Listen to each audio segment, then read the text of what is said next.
So, dalawang farm yung pinuntahan natin. So, yan yung lunggan natin.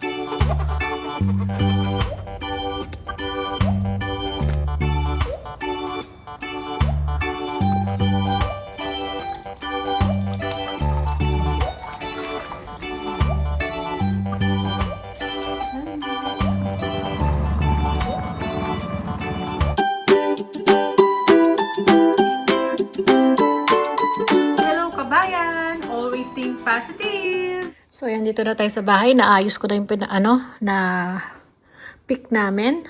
So, ayan. Yung orange, mandarin. Ayan. Ito yung mandarin, yung maninipis. At ito pa yung apple natin. Ayan. Hindi agad masisira yan. So, binabaon ni Mr. Yan, tapos ako, kumakain-kain ako. Tapos ito yung longgan. Ito yung unang pinik natin bago yung orange. Pero same day lang. After namin sa longgan, pumunta kami sa dito sa pikingan ng mandarin kasi nga nag-message kami kung bukas sila, open pala. Yun, makita nyo, 'di ba? Ang daming tao na. So, kahapon pa siguro nagpa-pick na sila. Kaya yun na lang dinatnan namin. At nakabili pala kami ng sayote, 3. Yan, dun sa kung saan kami bumili ng longgan. Ay nag-pick ng longgan. Ang dami niya, oh. Oh, gustong-gusto ko 'yan. Everyday 'yan. Yan ang gagawin kong chichirya. So, yan. Tapos yung orange natin, gagawin kong juice para kay Bunso. At meron tayong loose dito, nalaglag. So, inugasan ko na. So, yan ang ating mga na-pick ngayong araw na to. So, dalawang farm yung pinuntahan natin. So, yan lang po. So, yan. Katuwaan lang po namin ni Mr. Ayan. Nagsabit kami ng longgan dito sa puno naming longgan. O, diba? Meron tayong tanim na longgan. Kaya lang, ayan. Ganyan pa lang siya kataas. So, sabi namin, try nga natin pag imagine natin na ganito yung mga bunga. Pero hindi pa namin alam kailan magkakabunga yan. Tapos, ayan, kinabukasan. Ayan. Kukunin na namin yung ating first harvest natin sa ating tanim na lemon. Ayan. So, yung dalawa ang kinuha namin dyan. So, kasi maan na lang yan eh.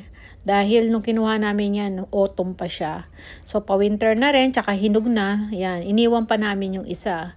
O, diba? May na-harvest na tayong unang-unang lemon namin. Yan, unang bunga ng lemon namin. O, diba? Nakakatuwa lang talaga.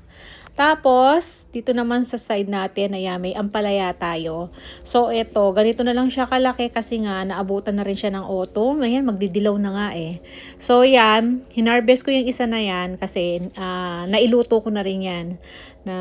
Niluto ko siya sa sinali ko sa pinakbet. So, yan, diba? Sayang naman, hindi na siya lalaki. Yan, yan ang na-harvest natin. At meron pa nga, ayan, palaki na rin siya. Yan, mga na-hand pollinating ko mga yan. Tapos meron pa dito, kaya tumuloy sila. Ayan nilalagyan natin ng balot. So, mga susunod na araw ma-harvest din natin ng mga yan. Tapos ito nga pala yung aking mga tanim na anong tawag dito? Aloe vera, galing kay Doc yan, binigay sa akin na isang kumpol na malaking paso, pinaghiwa-hiwalay ko lang. So, yan, matagal na sa akin ng mga yan, kaya yan, laging nababawasan kasi yan ang pinanghihilamos ko sa aking mukha. So, libre na, diba? Tsaka natural ba? Natural lang gamit ko. Yan lang. Every morning, tsaka bago matulog. So, yan. Kumukuha lang tayo. Kaya pinaparami ko siya. Para hindi na tayo bibili. Kaya, yan ang gamit ko sa aking face ngayon.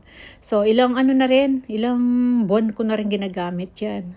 Diba? Nakakaano siya yung magiging smooth yung yung malambot yung balat mo. So, tapos, yan, ang mga na-harvest natin nung araw na yan. May mulberry pa palang tsaka sili yan, di ko nakita yan, huminog na nga eh. So, yan mga na-harvest natin nung araw na yan. O, diba? Sayang, kahit papano. Tapos yan, lumipas na naman ng ilang araw. Malaki na yung nasa taas yung mga ampalaya natin. So, kukunin na naman natin, ma-harvest tayo kasi pwede na natin lutuin yan kahit na ginisa lang sa itlog. O, diba, no? Kahit pa paano, pa isa-isa may nakukuha ako sa ampalaya. Yan time na yan, autumn pa yan. So, maaabutan na siya ng winter. So, sorry nga po pala, late upload na lang ang mga to kasi nga hindi ko kaagad na edit. Minsan una ko na yung mga dapat unahin. So yan, meron pa tayong hinintay na isa doon, ay dalawa. So mga susunod na araw lalaki na rin yan at ma-harvest natin uli, di ba? Tapos ito, pinapakuha na rin ni Mr. kasi nga tinan nyo naman yung puno natin ng bayabas. Nagkakalaglagan na yung ating mga dahon. So yan, 'di ba? Ang daming bunga niya. Yan ang pangalawang bunga ng ating bayabas. Nung unang bili ko sa bayabas kasi may bunga na siya. 5 yata 'yon. Tapos nung nagkaroon uli siya ng mga bulaklak. So ayan na yung mga natira. 11 pieces yung natin na kuha. O, diba? Tapos ginawa ko dyan sa yung iba kinain namin, yung iba namin. Niluto sa sinigang na bayabas. Ayan. O, diba? Kahit pa paano, nakapag-harvest tayo, sulit na yung bayabas natin. So, yan, dahil pa-winter ng time na yan, ayan na. Nagkakalagas-lagas na yung mga dahon. Pero, sa ngayon umuusli na uli yung mga dahon niya. Pero, hindi ko pa napapakita sa inyo Kaya, ito, mga late upload na lang po ito. So, yan ang na-harvest natin sa ating bayabas. So, diba? Kahit pa paano, ang sarap niya, maasim-asim. Hindi lalaki yan. Mga nakuha natin. Yan ang ani sa bakuran ni Pinay. Mamaya mo, di ba nakuha natin? Isa pa nito. Meron pa? Hindi pa kinuha. Kunin ko na. Hindi mo na. Kunin ko na rin. Nag-iisang lemon.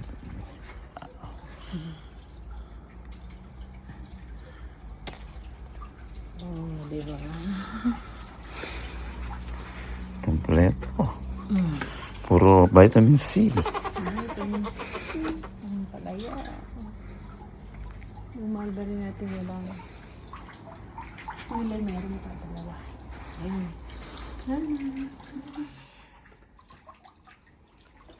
So, ayan. Na-pruning na. Wala na, laglag na talaga.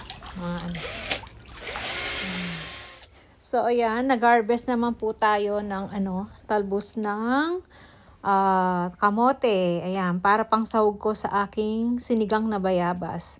Sa yung buto-butong baboy.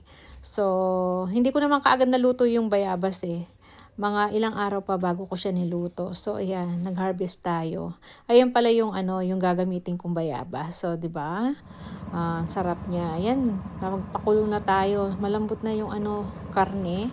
And then, sinahog ko yung yung bang tawag dito, bayabas. Tapos tinanggal ko na ng buto, binalik ko sa sa kumukulong sabaw. So ayan, nilagyan natin ng sili at yung ating talbos. O diba? Ang sarap ng sabaw niya, maasim-asim talaga. So yan lang po. Salamat po.